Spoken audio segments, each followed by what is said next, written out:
महाराष्ट्र सरकार में मंत्री नीतेश राणे ने मदरसा और मुसलमानों को लेकर एक बार फिर से भड़काऊ बयान दिया है। उन्होंने मदरसों को आतंकियों की फैक्ट्री करार दिया और साथ ही मुंब्रा का नाम बदलने की बात भी कही है। मुंब्रा में एक जनसभा में नीतेश राणे के वही तीखे तेवर दिखे। तो आता धुरंधरचा हा डायलॉग है ना, ये देवा भाऊ का महाराष्ट्र है, ये घुसेगा भी और मारेगा भी, एक लक्षात ठेवा। नीतेश राणे ने एक बार फिर मदरसों को टारगेट करते हुए भड़काऊ बोले। हे जे मदरसे आहेत, या मदरशामधून बसून ह्या लोकांना शिकवतात, त्याला काही शिक्षण देत नाहीत, डॉक्टर आणि इंजिनियर बनवत नाहीत, त्या मदरशामध्ये बसून फक्त आतंकवादी घडवले जातात आणि म्हणून यांच्या थोबड्यातून हे सगळे विचार बाहेर येतात। इतना ही नहीं, मंत्री नीतेश राणे तो हिंदुओं को एक अजीब सलाह तक देने लगे।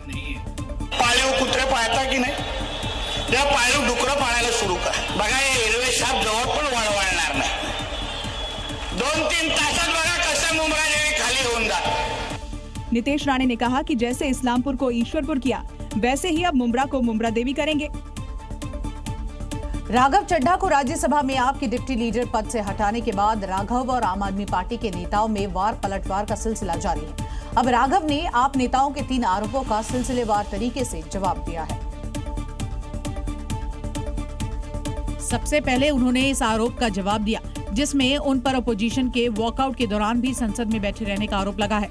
ये सरासर झूठ है, सफेद झूठ। मैं चुनौती देता हूं, एक इंस्टेंस, एक दिन ऐसा बताइए जब ऑपोजिशन ने वॉकआउट किया हो और मैंने उनका साथ ना दिया। दूसरा जवाब उन्होंने सीईसी को हटाने वाली याचिका पर साइन नहीं करने के आरोप पर दिया। ना मुझे आम आदमी पार्टी के किसी भी नेता ने इस मोशन पर साइन करने के लिए कहा, ना औपचारिक तौर पर कहा, ना अनौपचारिक तौर पर कहा। वहीं तीसरा आरोप आप नेताओं ने ये लगाया कि वो डर गए हैं, बेकार मुद्दे उठाते हैं, जिसका उन्होंने ये जवाब दिया। और मैंने कौन सा मुद्दा नहीं उठाया? मैंने जीएसटी से लेकर इनकम टैक्स की बात करी, पंजाब के पानी से लेकर दिल्ली की हवा का मुद्दा उठाया।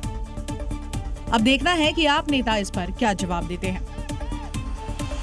किताब ड्रेस पर प्राइवेट स्कूल में लूट के खिलाफ पिछले 4 दिन से लगातार जी न्यूज अपनी मुहिम चला रहा है और अब इस मुहिम के तहत स्कूल ड्रेस के नाम पर लूट मचाने वालों को जब कैमरे में दिखाया गया तो वो बौखला गए और कैमरे को तोड़ने की यहाँ कोशिश करते हुए नजर आए।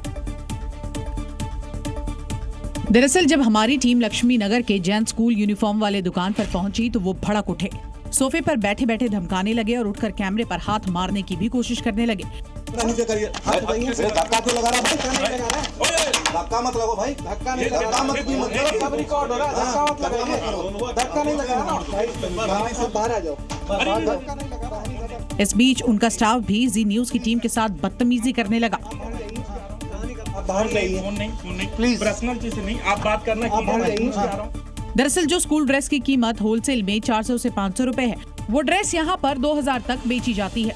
तो अंदाजा लगाया सकता है कि कितना बड़ा एक रैकेट स्कूलों और कॉन्ट्रैक्टर के बीच में चल रहा है कि जो ड्रेस की कीमत 300 से 400-500 तक होती है, वो दुगने और तिगुने दामों में यहाँ पर बेचे जाते हैं। और जब हम सवाल पूछते हैं तो ये कैमरे पर ही हाथ मारने लगते हैं।